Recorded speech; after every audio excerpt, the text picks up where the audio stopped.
In this video, I'm going to show you how to replace the cabin air filter on your 2014 to 2018 Mazda 3. So let's go ahead and get started. Open up the glove box over there. Make sure the glove box is empty.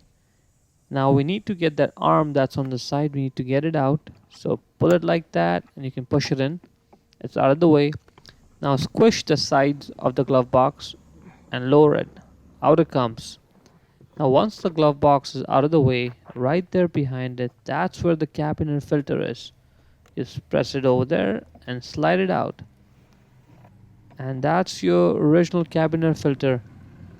Now unfiltered air goes from the top, the dirt collects over there, and then filtered air comes out from the bottom, and then it goes inside the blower fan, and then it goes into your car.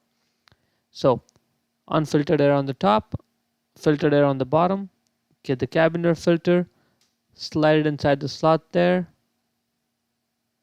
right? Make sure it's positioned properly. Slide it in all the way, lock it, and that's it. Now we can put the glove box back in its place. Simply push it in. Those sides of the glove box are pretty squishy. And let's put the arm back on now. See, it's working fine now, just the way it did a minute ago. And that's pretty much it.